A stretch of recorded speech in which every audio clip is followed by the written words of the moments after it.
Bismillahir Rahmanir Rahim. Assalamu alaikum wa rahmatullahi wa barakatuhu. Everybody, jazakallahu khair to everyone for joining our live. This week's live, mashallah, is very, very interesting as we will have our brothers with us, mentors, entrepreneurs, tour guides. Alhamdulillah, I'm really excited to hear about this. Actually, this will make me want to come to UK, inshallah, very soon. Hopefully, once the COVID is done. So we have brother AbdulMaalik with us. Alhamdulillah, he runs the company Halal Tourism in Britain. Halal Tourism Britain is an award-winning company with an overwhelming 5-star TripAdvisor reviews, led by Britain's first professionally qualified Muslim tour guide, AbdulMaalik Tailor, mashallah, tabarakallah.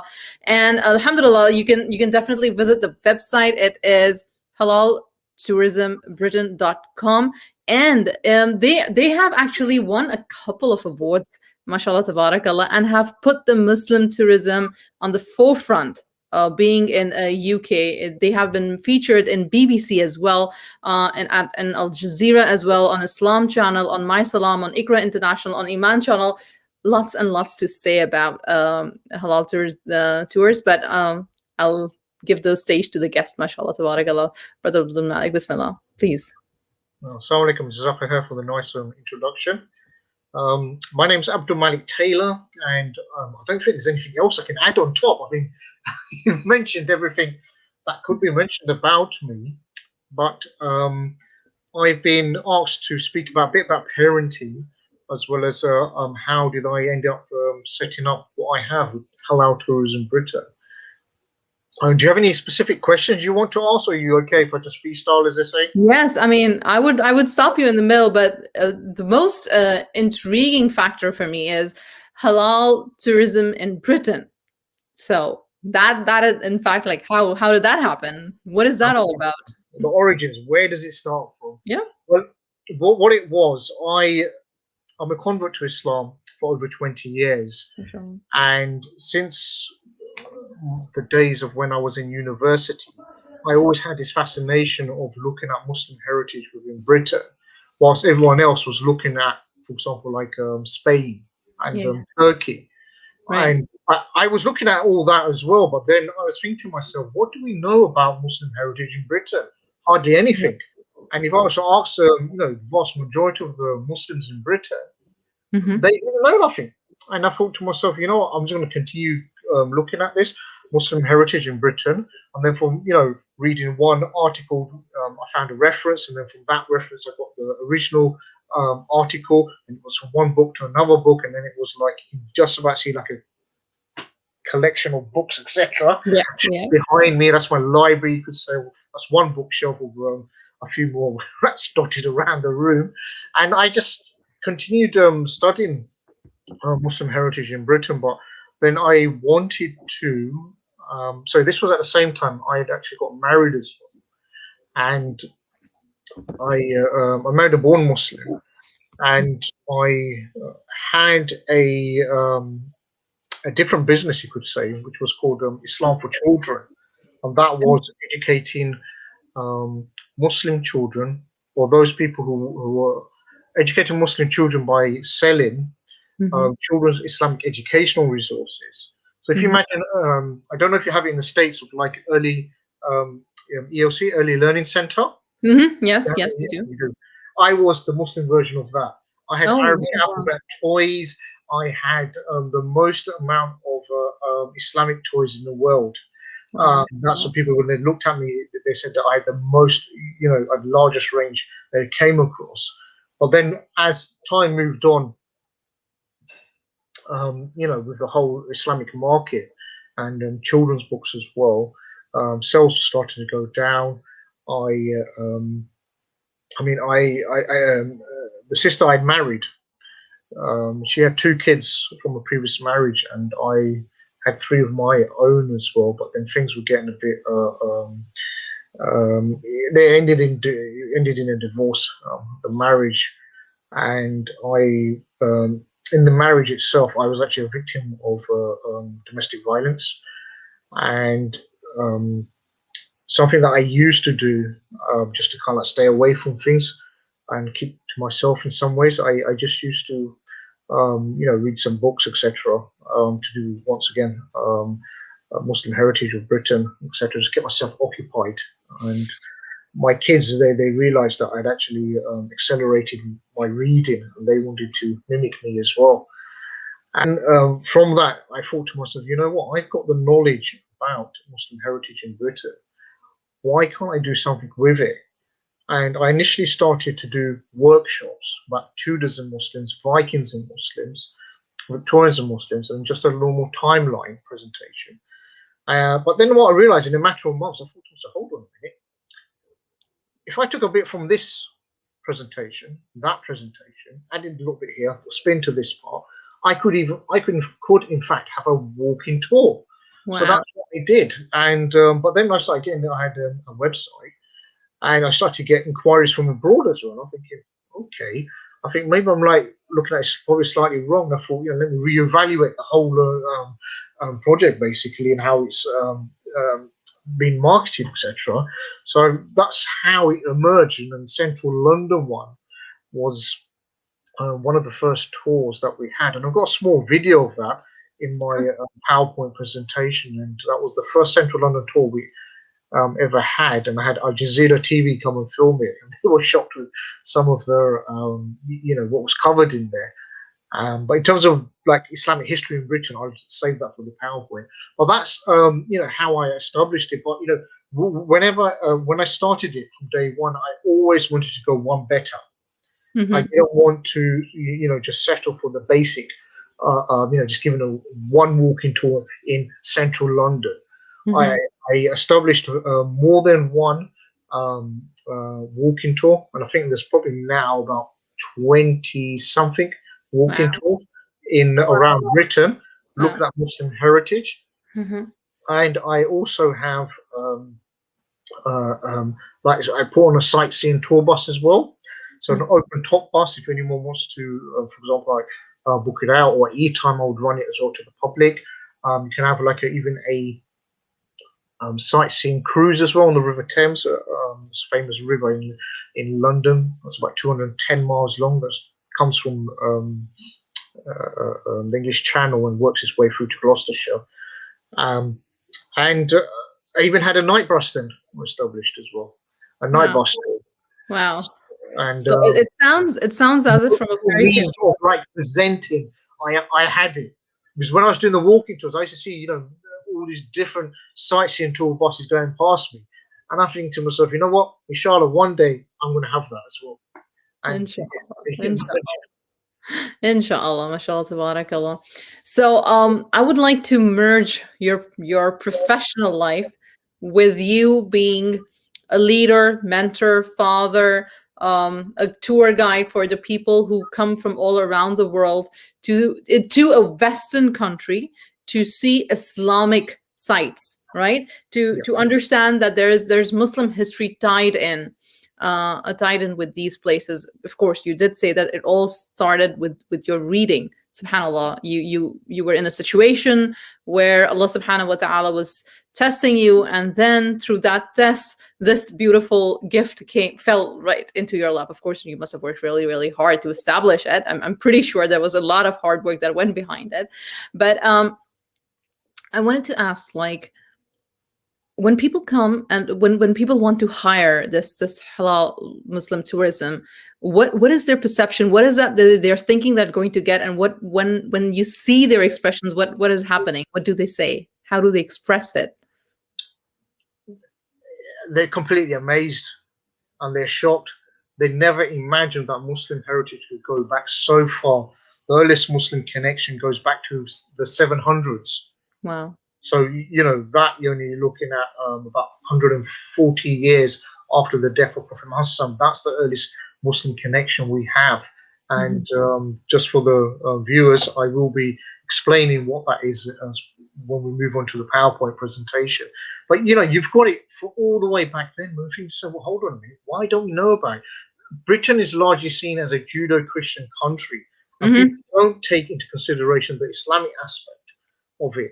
And this is, and those who accept it only really, prefer to keep it like in books, etc.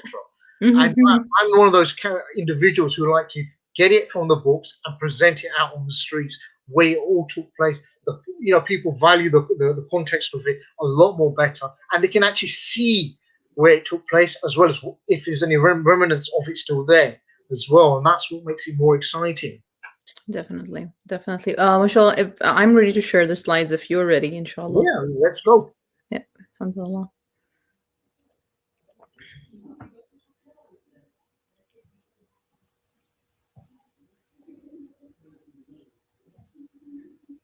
Brother Abdul Malik, do you mind me asking you this question? Have your children been with this on this tour with you? Do they know what have you Um, taught them?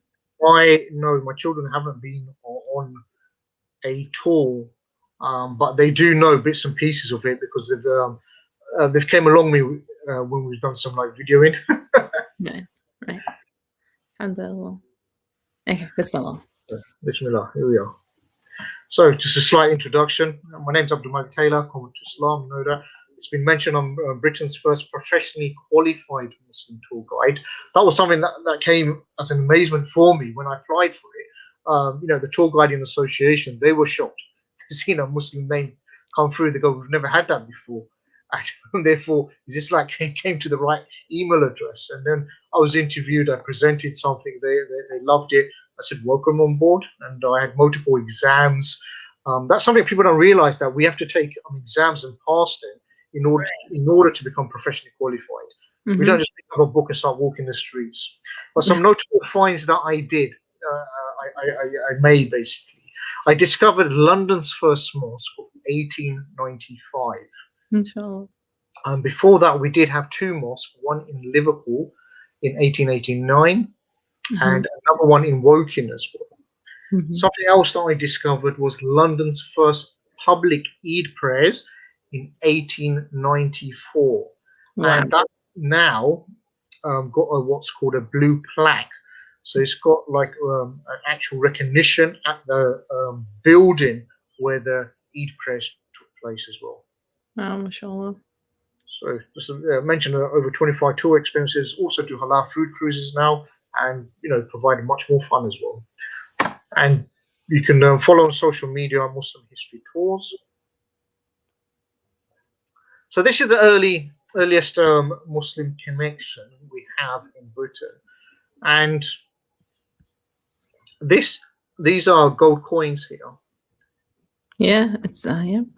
and the king who actually minted these is called Offa Rex, and Rex is Latin for king. So he was a king of this era over here over England, which is called Mm-hmm. Mercia.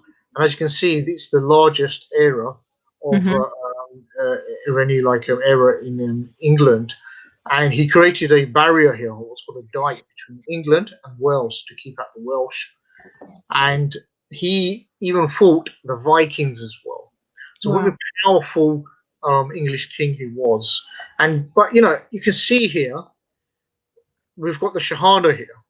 Yeah, yeah, yeah. I And can see that. there's whole big discussion. Was he a secret Muslim? Yeah. Muslims like, yeah, he was.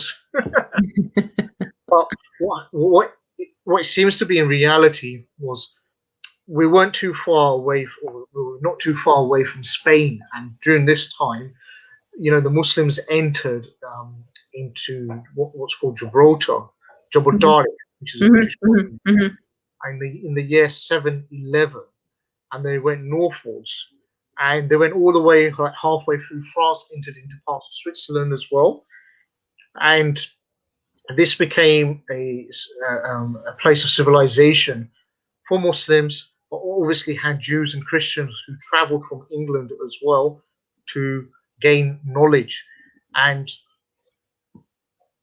what happens is that he was obviously had knowledge of the Muslims in Andalusia. And what happens is that he's supposed to have actually minted this coin, which is a replica of Abdurrahman's Abyssinia dinar, basically. And the dinar itself, during the 700s onwards, was the currency of trade in the world. So, for example, like today, what's the currency of trade? People will say the dollar. And that's what largely countries, buy and selling. But back in this time, it was the dinar itself. So this is one of the reasons why King Offa has done this coin, which is obviously just identical to dinar, and he sent it as part of a collection of coins to the Pope in modern day Italy, and then we lose track of it for about 1,000 years. Then in the 1800s, what happens is that the coin emerges in Rome at an auction. Somebody purchases it, then it goes to Paris in France, and again it goes up for an auction again, and then it was an English general who brings it to England, and he puts it up for another. It goes for another auction, and the British Museum purchases it in the early 1900s, and this coin is at the British Museum. However, you would not know where it is because it's not marked anywhere. It is not in the Islamic gallery either, which is quite odd. It's a disconnection when you think about it to where it is. And I would have thought, a lot of people do think when we actually show them where the coin is, they should actually put it in the Islamic gallery, or at least have a signpost stating where it is from the Islamic gallery.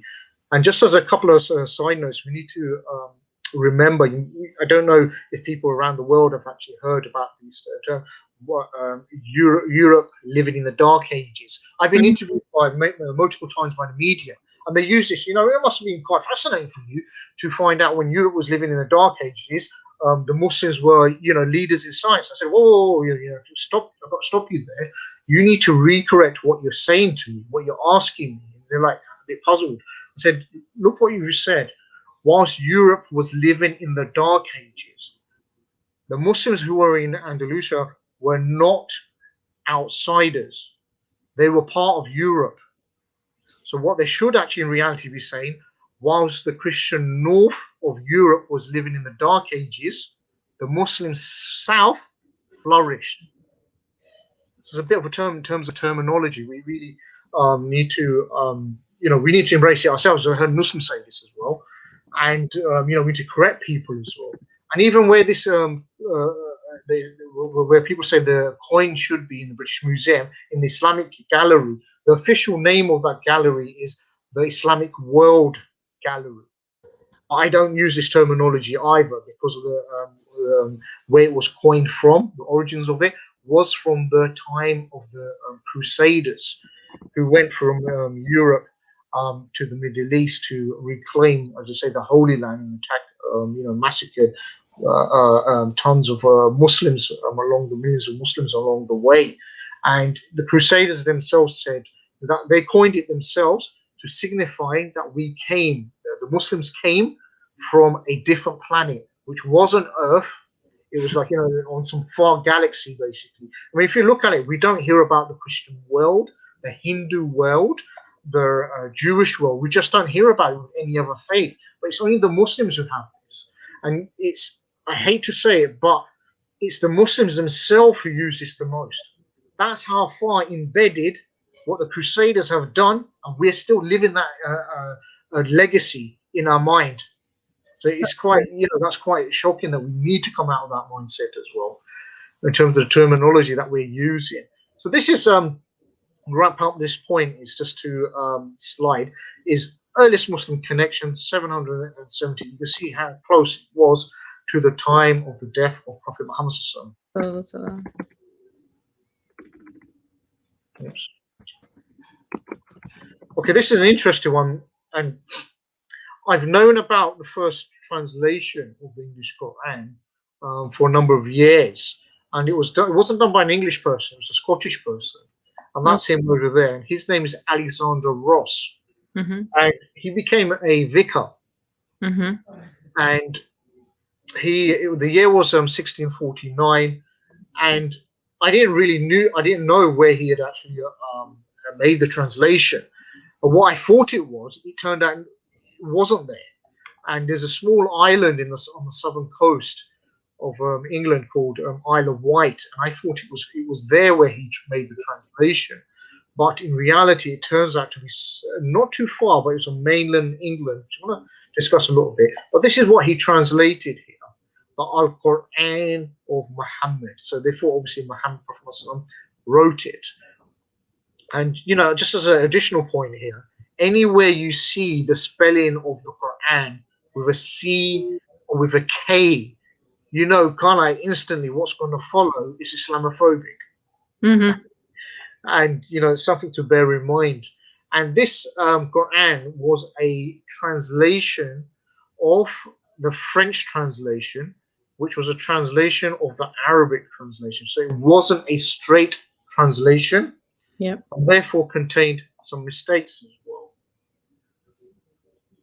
And this is Surah Al-Fatiha translated. Can you see the whole page there? Yes, I can. That's fine. Now, can anyone perhaps pick up what's missing from here? I don't know. Maybe the viewers can write it in chat if they notice something that's missing from this translation here.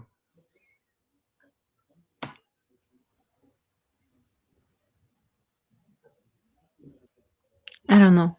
I can't figure it out. That's fine. It is the ayah.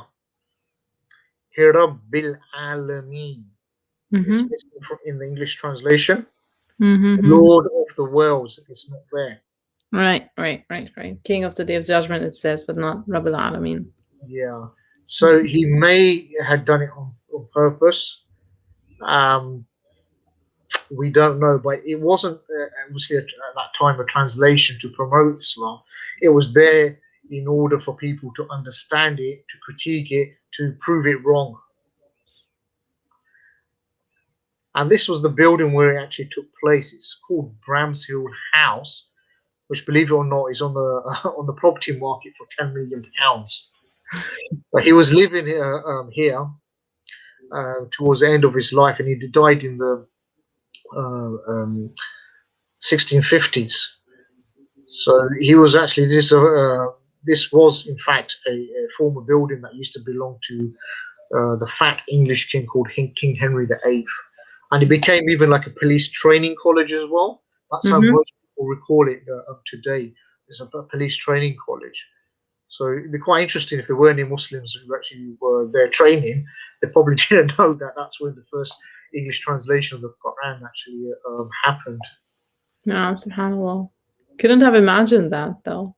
Yeah, this is the whole thing. I mean, that, as I said, that's only something I've discovered in terms of the location in the last 3 months. But we've got many other different buildings here. I mean, if I was to say to you, sister, basically, what are your first impressions if you saw this building? Where would you say? I wouldn't think this was in Europe somewhere. I mean, not at least in England or London. I mean, what country would you know? What country comes? Malaysia. For me, Malaysia comes up. Yeah, that's People normally say Malaysia, maybe India, and that's as far as people say. But this is in fact what we have in England, and obviously you can see the domes, the minarets, etc. And this has been like this since the 1800s as well. And you've got even this building here as well. Look closely, just at the top, it says the mosque, and this was in the 1700s, and we still got the remnants of it as well, because it was existing on a road that's called Mosque Hill, and now that road has actually been changed to Mossy Hill. But where it exists in a place called Kew Gardens, I've been there, and I spoke to the staff there and asked them, so where was the mosque? Sometimes I like to tease people, to be honest. And I say, where was the mosque? And they're looking at me, this mosque, we don't have a mosque here. The nearest mosque is, probably about 3 miles away. I said, no. I said to you, where was the mosque?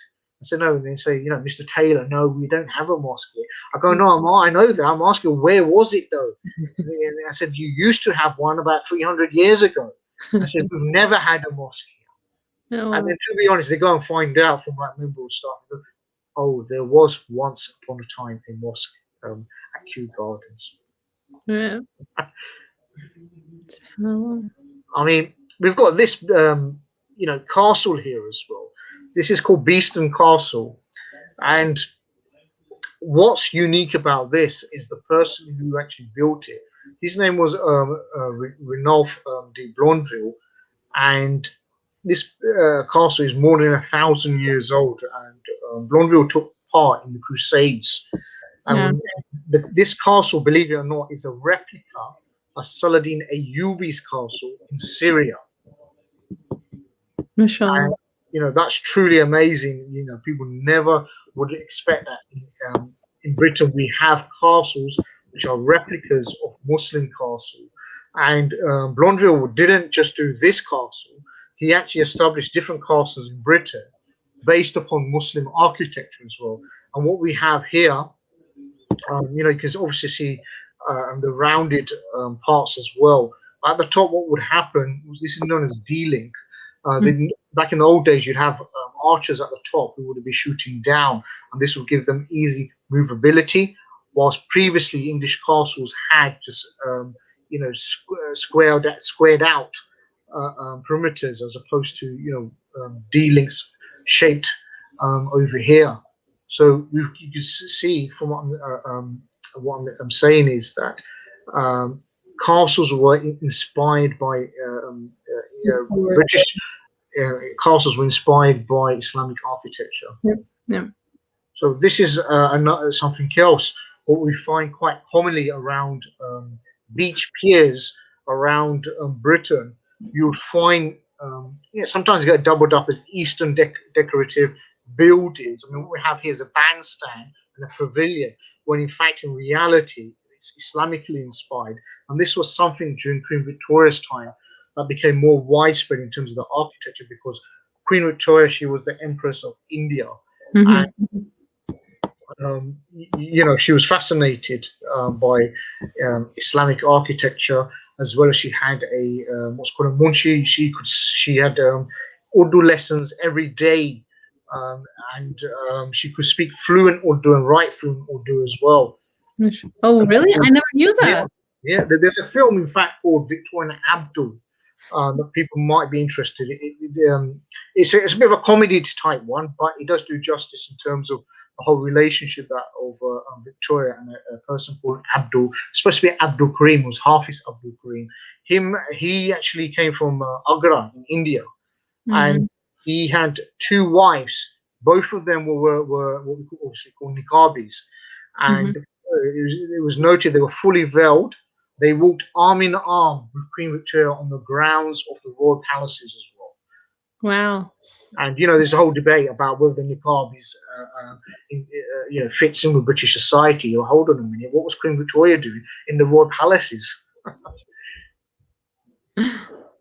So we've got even this building here, which is a replica of Alhambra as well. Yes. And this is in the place in South London, and you can also pick up like the lime fountains over here as well. But this is something we've had as well, and this is even a place where the Ottoman Sultan visited as well. A lot of people know that. I mean, Ottoman Sultan Abdulaziz in 1867 came to Britain. He was the first and only Ottoman Sultan to come to Britain, and kind of retraced his whole steps as well, in terms of the different locations he visited. And even yesterday, I was giving a presentation to a port city called Southampton. It's where the Titanic left from. And I had historians on there, and I made mention about Sultan Abdulaziz coming to Southampton as well. They just didn't even know about it either. But sometimes that's what you find where I go, that the local historians who were like the white middle class, etc., they have no knowledge about the Muslim heritage which exists in the different places. And even this building over here, this looks just like a terraced house. The building does still exist. This is the location of England's first mosque of 1889, which was opened up by a white English convert. Oh, wow. SubhanAllah. England's first mosque in 1899, opened by a white English convert. 1889. 1889, yeah. Yeah. And he actually took his Shahada in Morocco. So if there's any Moroccans in the house, as I say, I'm sure you'll be happy. And this one was opened up in the same year, 1889, but this is England's first purpose-built mosque. And you can see this looks more like a masjid, Mm-hmm. a converted house, and this is Woking Mosque. Now, both these mosques were places of early, we find early Muslim communities in the Victorian time, Mm-hmm. and they were quite powerful. They were giving their own, they were giving dawah, they were writing newsletters, and they had various activities as well happening. And both these mosques do exist. Both, sorry, the Woking Mosque, which is known as Shah Jahan Mosque, um, they are it's a listed building, a grade one listed building. It's the only grade one listed building in so that's a masjid.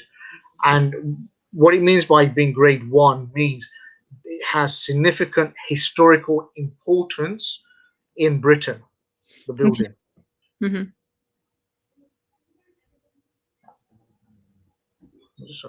Okay. So various buildings we've got. That's only a small fraction of what I've actually showed you. So we also have plaques as well. So you've got the chap in the fez hat there.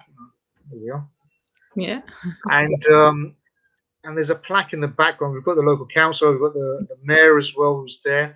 We've got the council of mosque there as well. And this was this site that I discovered. It does now have a blue plaque. It says this is the location of the first known Eid prayers in London in 1894. So it was a struggle to get the plaque, but it did in the end work out. So we've got various plaques, if you like, of like people living in different localities. So this is Muhammad Ali Jinnah as well. It's not too far for me. It's probably about I think about 40-minute walk away where he was living, where this plaque is as well. This was once upon his house was once upon a time a museum as well. It's owned by a Pakistani family, but they've now sold it on. But then you've also got everyone's heard of Malcolm X as well. Yeah. There is a plaque to where he visited as well in England. A lot of people, not a lot of people know that Malcolm X came to Britain. Whatever he was doing in America, he was a recipient in Britain as well. And even in Britain, the Muslims in Britain, when you speak about Malcolm X, they only look at him, what he did in America. I say, no, come on, you need to look at what he was also doing in Britain as well. Exactly the same. Right. Wherever he went, he actually was speaking out against the discrimination that was happening. And we've even got like plaques like this to do with Ottoman. It says Turkish gun, but it should be Ottoman gun, where it states like made by Murad, son of Abdullah ibn Abdullah, chief gunner in 1524, taken in Egypt by the British Army in 1841. So 1801. And it says that the gun is inscribed, the Solomon of the age of the great Sultan commander. So that means Sultan Suleiman. The dragons go roaring, and may the enemies of be fought with fright, basically. But at the bottom, we even have what it states is that year of the Hijri calendar, 9/11. Well, I know this is the only plaque in Britain or any board or anything like that that's in the public that has the Hijri calendar date as well. And you know what? Some people have said that this cannon took part in the siege of Constantinople. And so people, if they were to come to London, they can see the Ottoman cannon that took part in the siege of Constantinople. But what I say to people, I say to them, hold on a minute. Do you recall when the siege of Constantinople took place? How good's your history, if you don't mind me asking? Very bad. Okay. Normally, I would ask people, when do you think the siege of Constantinople came from? People then kind of struggle or whatever, but they can't get. They eventually get to once I say up down, whatever. And then it's 1453, and they're like, I go, that's how far back this cannon has actually. What you see in front of you is how far back 500 years ago the cannon has actually been established. But and they're amazed and start taking selfies with it, etc. But then I said, you know what? I've allowed you to have your fun now. But you know what's wrong here? And goes, what's that? I go, this is not the canon that took part in the siege of Constantinople. And they're like, hey? Go, well, why do you say that? I go, look, the proof is in the plaque itself. The canon was made in 1524. The siege of Constantinople was in 1453. So the siege predates the canon itself. So the canon did not have taken part in the siege. And that's, historians have actually got it wrong, saying the canon was part of the siege of Constantinople. So sometimes, we do need to check the dates, as I say. What's amazing is like you can retrace the right history even if the wrong one is popular.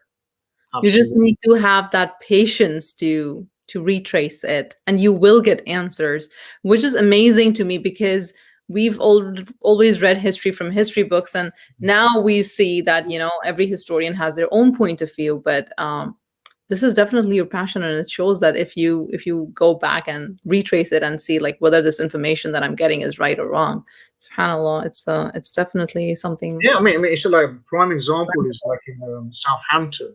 That's where the Titanic sailed. I mean, even I know the Americans are familiar with the ship, that sunk in its maiden voyage in 1912, the Titanic. Been more popular, known sometimes as a Hollywood film that was made in 1997. And even in that film, you get to hear a little bit Arabic as well. And up until that time, people didn't know there were Arabs on board the ship. Some were Christians, some were Muslims as well. And so there have been stories about Muslims coming who survived the Titanic as well. And that is, once again, something the Southampton historians didn't know about. And they are now, having spoken to them after the presentation yesterday, they want to include into their local history as well. And now that's, a nice contribution to make. So sometimes even, as you said, the popular narrative that people may have is not necessarily truthful, or we can correct it and we ask them, please update your information. And I've given tours. Yes, I've given tours. I've given tours in galleries as well, to do with like Islamic art, and these are like worldwide known galleries. When I gave my recce tour, I had staff there as well, and next to a portrait you get the labels that you could read, and I was actually commenting upon specific parts of the commentary which were not truthful. And when that tour was run for the public, by that time they'd updated it.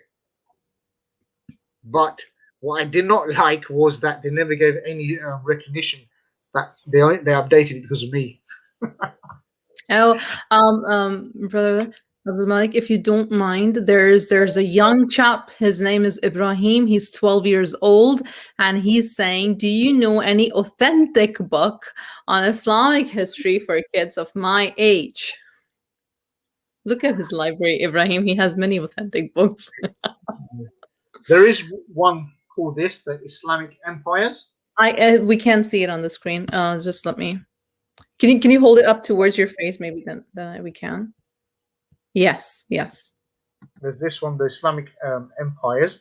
Us to look at the different empires in Islam. There is a children's one. Is this one? Yeah, this one is really good too. Yeah. But this is more of a worldwide one.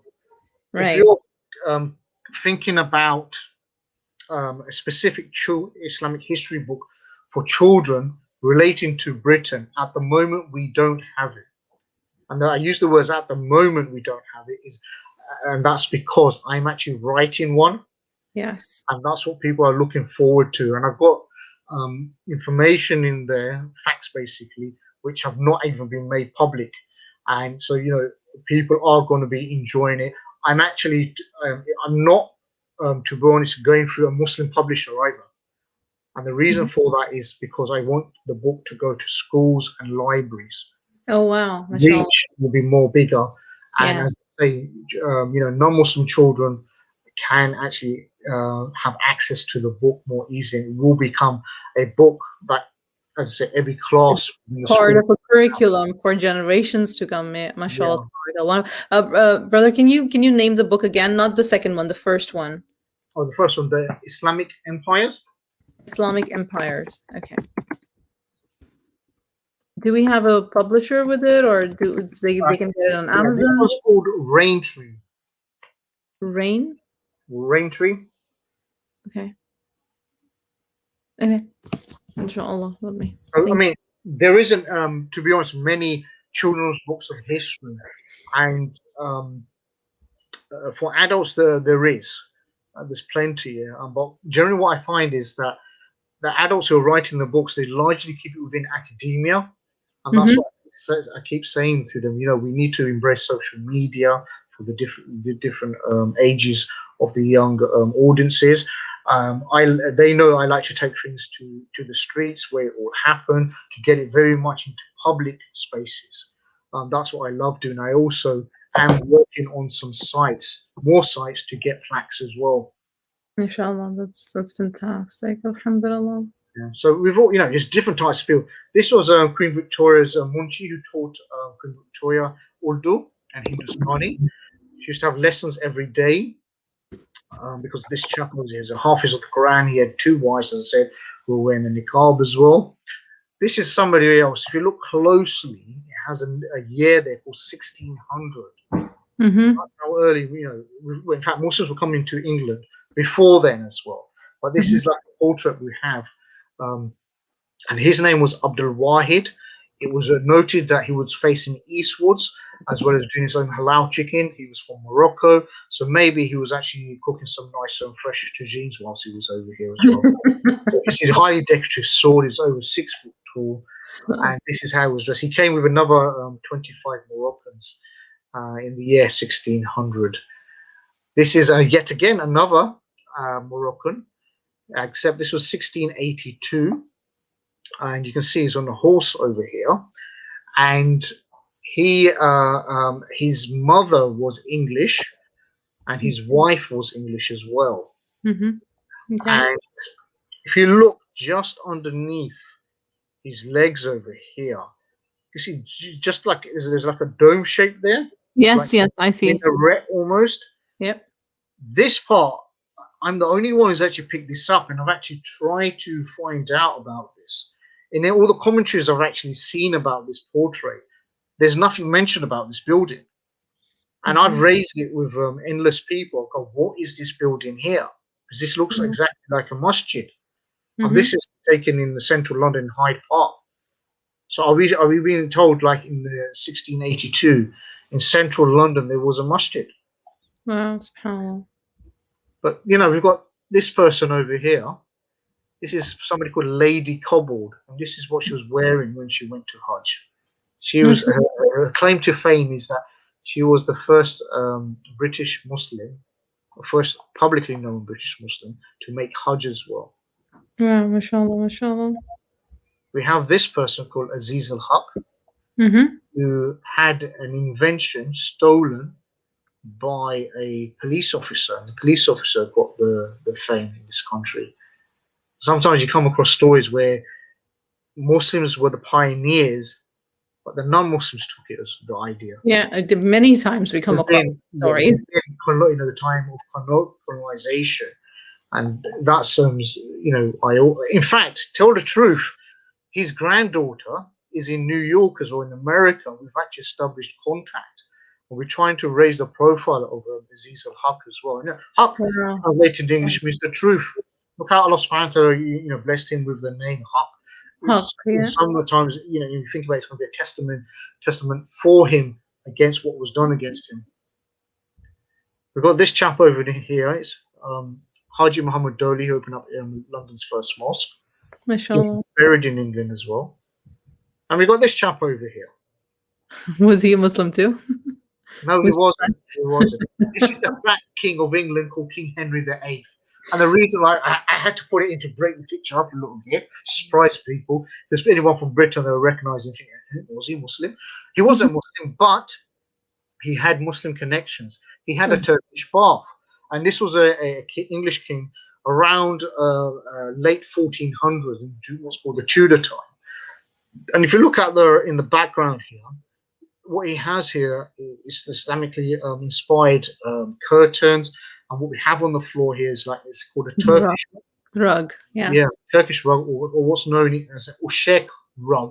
An Ushek is a place in Turkey, a place in Turkey. But you know, this English king had over 400 Turkish rugs. What did he do with them? Well, you know, back in the old days, palaces were seen as Huge. grand and spectacular, etc. Yeah.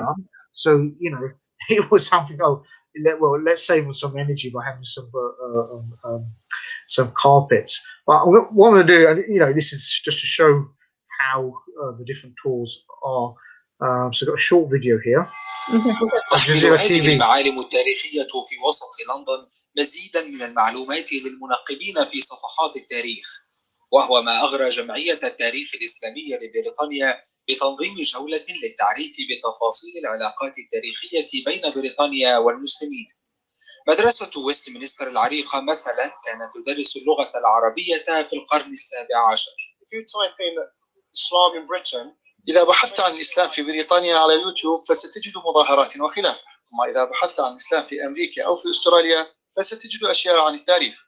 فقلت من المؤكد أن هناك تاريخا مشتركا غير مروي في وسط لندن وفي بريطانيا يمكن تقديمه لتعزيز التفاهم بين أطياف المجتمع. تصل الجولة إلى ميدان الطرف الأغر للتعرف على هذه الألماسة التي تعلو قبعة الأدميرال نيلسون والتي أهداها له السلطان العثماني، ثم تدخل إلى متحف الصور الوطني فتجد لوحات كهذه التي تصور نبيلا أسلم في القرن الثامن عشر وهو إدوارد وارسلي مونتيجيو. You get to look at London in a slightly different way. تستطيع أن ترى الآن لندن بعين مختلفة لأنك ستدقق في طرز العمارة بتأنٍ وتتفحص تماثيل الشخصيات التي مررت عليها لسنوات ولم تعرف عن تاريخها لأنه لم يذكر في أي مكان من قبل. It's really important. من المهم أن تصل هذه المعلومات إلى الناس ليدركوا أن بريطانيا ولندن بصفة خاصة كانت مدينة متعددة الثقافات زمنا طويلا. يختتم المشاركون سيرهم عند ميدان ليستر الشهير بدور السينما ويستمعون إلى شرح يفيد بأن القرن الماضي شهد بناء مسرح الحمراء هنا تأثرا بالقصر الذي شيده المسلمون في الأندلس. تسعى جولات كهذه إلى تأكيد عمق ارتباط التاريخ البريطاني بالمسلمين ودولهم خلال القرون الماضية، وهو ارتباط يتجاوز الوجود السكاني الحالي للمسلمين الذين زادت نسبتهم بعد الحرب العالمية الثانية. هاني بشر، الجزيرة، لندن. How long ago was this? Yeah, I was going to mention, I think this is about 13, 14 years ago, and it was the first one, first tour of Jazeera. As I say, they heard about it, and Hani over here, he made contact and he wanted to film it, so they came down on the first tour, and it was in June. It was in the summer. It was a hot day. You might have noticed that, you know. Oh boy, I was sweating even on that day, and you probably noticed I was holding some notes as well. So this was the very first tour I did, and now obviously, you know, I won't say as time goes on, but I think it's just because you wanted to think about what you're going to say on route. Even before this, I did a recce tour as well, and where I wanted to end up was somewhere further down, but then on the day it had to be cut back. And because we had already gone, I think, to about 3 hours as well, which is, you know, like a half a day tour. Yeah. But this was, about 12, 13 years ago. That was a sunny day. That was like good sun. Oh, yes. Yeah. You know, it was, everyone's in short sleeves as well. It was the ideal day. That's good. That's good. MashaAllah. It's beautiful. تحمل هذه المعالم التاريخية في وسط لندن مزيدا من المعلومات للمنقبين في صفحات التاريخ، وهو ما أغرى جمعية التاريخ الإسلامي لبريطانيا بتنظيم جولة للتعريف. We've got the bus tour over there. That's a closed tour bus. But this one we've got local dignitaries from the locality. And this tour won over 200 different activities in Britain to get first prize, basically. If you could lower the volume, because I couldn't understand what you were saying. Okay, sorry. Okay, so you said that in this one there were 200 sites in Britain. No. The red bus tour we can see there. Yeah. This is a closed-top bus, which was done in November, because over in Britain we have what we call Islamophobia Awareness Month. Yes. So I ran this bus tour, sightseeing bus tour, and the attendees were people from the locality. There were MPs, there were councillors, people from voluntary organisations, and they absolutely loved it. They did, and they said, "Look, when are you going to run this again?" And the activity itself beat over 200 other Islamophobic awareness activities for that month, and it was the best one. And then the following year, other organizations wanted it as they said it was a very good form of dawah to non-Muslims as well as people within society in general. So you can see the work that does happen. It's not only for the Muslims, but it's also for the non-Muslims to benefit as well. And sometimes targeting non-Muslims in key positions is vital as well, so they can get a better understanding of us in Britain. Absolutely. I mean, it's a dawah work. I don't see it as anything else. Bringing our history, our lost history, and then legitimizing it, going back with proof, giving plaques to it, telling people, no, you've got your history wrong, you need to change it, then standing in the galleries and then giving the correct history, whereas the wrong one is written behind you. It's not. Even for that gallery one, it was done for Eid, and the gallery was called Tate Britain. And believe it or not, when I ran the tour, it broke the record for the most amount of attendees at Tate Britain on the tour. Wow. So that shows even to the gallery people that, there is a demand for this. Yeah. And even in yesterday's one to do for Southampton, there was over 100 people who attended the Zoom session, and that's never happened before. Wow. So that was another record that was broken when I was presenting. So it clearly, demonstrates to mainstream bodies or like organizations, etc., that yes, if you do it right, you can get results. And as an example, for example, on this one, it was to do like a sightseeing cruise with the Thames, where all the Muslim connections are. In the background, you can see the Shard. The Shard, yeah, which is obviously owned by the Qataris as well. That's called Tower Bridge. That's not London Bridge. A lot of people think to be London Bridge, which has been popularized by the nursery rhyme. But even Muslims were landing there 400 years ago, around that region, you could say. There were Ottoman ships sailing on the River Thames as well. And that's like, me just doing a walking one. I would like to ask you here, since this is the past 1 year, especially, UK has been in quite many lockdowns. How has that been for you? And do you have hope that inshallah this will be opening soon again for people like myself? Yes, no, because what's happened in the lockdown period, I've actually had a bit more time to do social media posts, and I've really pushed it out. I have, but then from there I started to do virtual presentations. But then even from that, I didn't want to stop there, and I started to do live virtual tours, and people are loving it. It's just like, you're walking down the street. Yeah, definitely. I mean, I would love to join one of those tours as well. Well, I'll come back to that part shortly as well. But, even to have at nighttime, a nighttime tour, got another short video as well.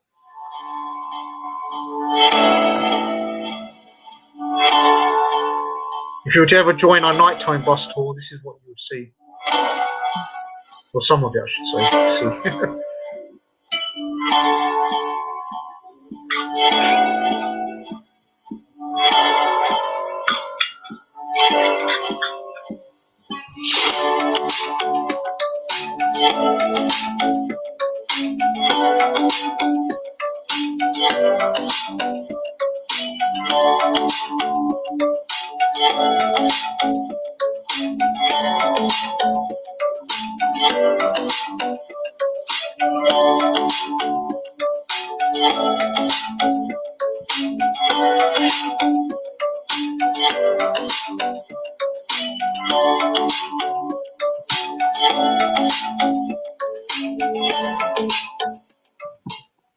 just take that slightly back.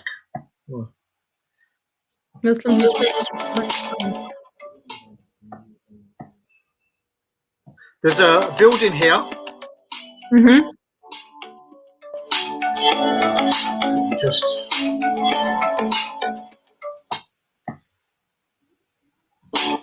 that one there. Mm-hmm. Now, when I was growing up, I mean, I wasn't a Muslim, as I mentioned earlier. Actually, it was a practicing Hindu. I honestly thought this was a masjid. Oh. It looks like the building in the capital. Yes, that was what I was going to say. It looks like the capital, yeah. That's the building that was stormed, isn't it, by Trump supporters? Yes. Yes. But this building, believe it or not, the architect is called Sir Christopher Wren, and he was the first one to introduce domes to England in the 1600s after the Great Fire of London.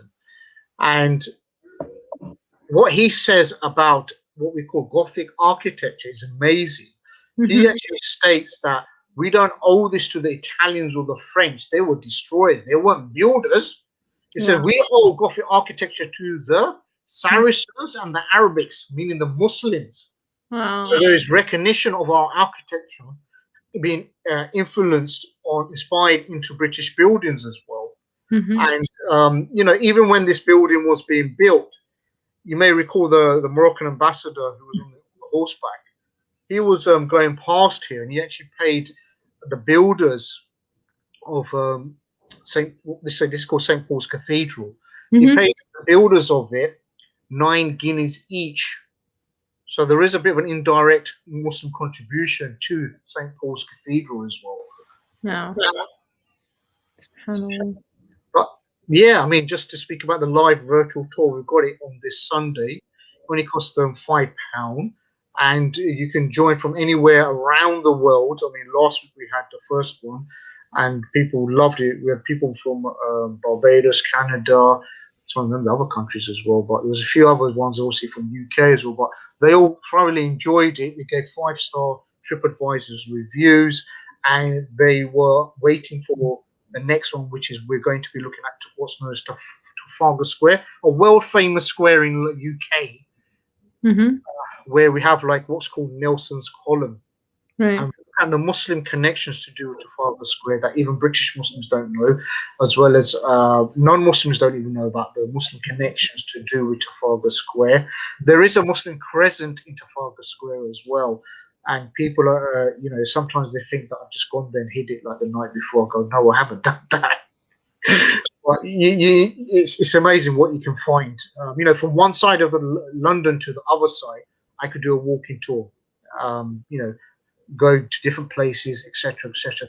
We have so much, you know, rich Islamic gems in Britain, where it's, as I say, off the beaten track, where you can actually go to the River Thames, where it's in alleyways, where it's, there's some places that I've came across them in forest as well, where you find Muslim connections. You've also, some people may have heard of Robin Hood, the character Robin Hood, and his merry men, and even he had a Muslim. It's fictitious, or it's supposed to. It's claimed it's a fictitious character, but now we're getting latest evidence to show that he may not have been a fictitious character.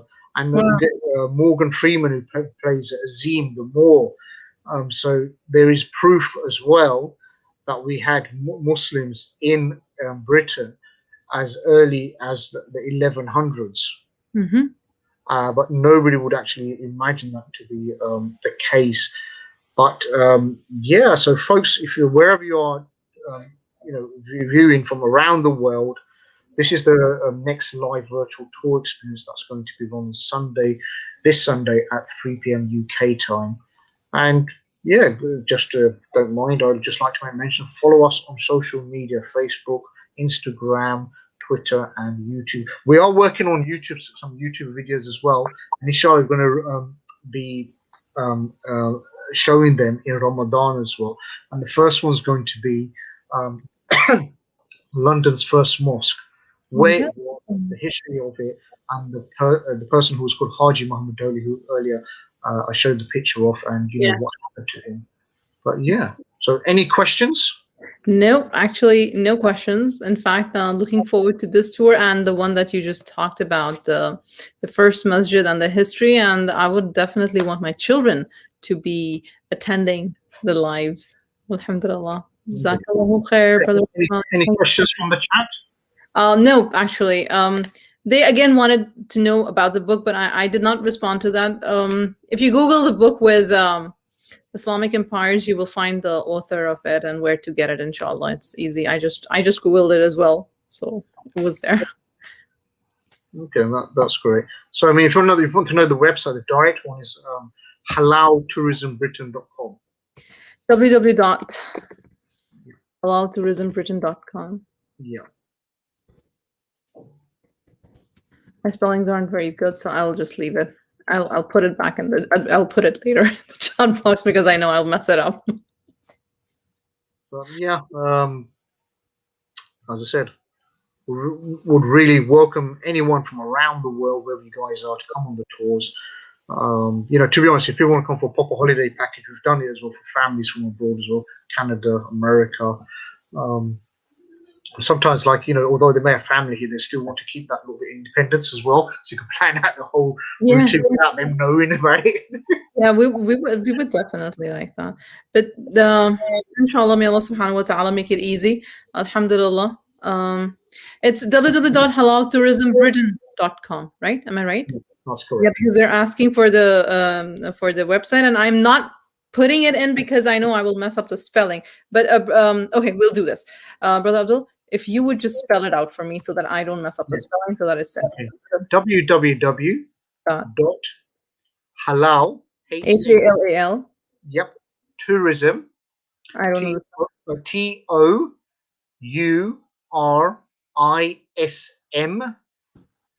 Britain. BRITAIN.com. Yeah. Sister Sarah did it. I know this is you, Sister Sarah. Jazakallah here. Alhamdulillah. Thank you so much, Brother AbdulMaalik. It was really a good history lesson. I had a very long day, and I will be very honest. I was like, I don't know what I'm going to see, learn, hear, but alhamdulillah. The other thing we've got to realize, to be honest, history is a topic we don't study as a community in general. And even then, when we look at history, we look at perhaps like the Seerah, the Sahaba. I'm saying yes, we should be learning that, no doubt. But you know, then people have gone to Andalusia as well as the Ottomans, which due to Ottoman mania, to do Urtugul, etc. But I'm saying to people, like, you know, let's embrace the heritage anywhere around the world, especially where we live in. Yep. Definitely. Inshallah, may Allah subhanahu wa ta'ala make this easy for you. And inshallah, we hope to hear from you and someday, inshallah, visit you as well in person. Yeah, that'd be great. That would be great. If you don't mind, could I take a quick picture of the screen as well? Yes, sure. Please go ahead.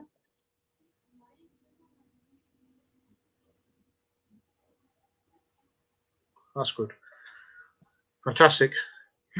Thank you. Jazakallah khair. Thank you, everybody who joined in. Awesome history session from South Africa. Thank you for the shout out. There's a lot of South African connections to do with London's first mosque. He was actually born in South Africa. Nice. Yeah. That's a good one. That's a good one, mashallah. Inshallah. Okay then, people, take care. Assalamu alaikum wa rahmatullahi wa barakatuhu. Do join in the live tour that's happening on the 21st, inshallah. Yeah, and then have a look out at the ones that are coming up in Ramadan, inshallah. The first masjid in Britain. London. Assalamu alaikum. Wa alaikum salam.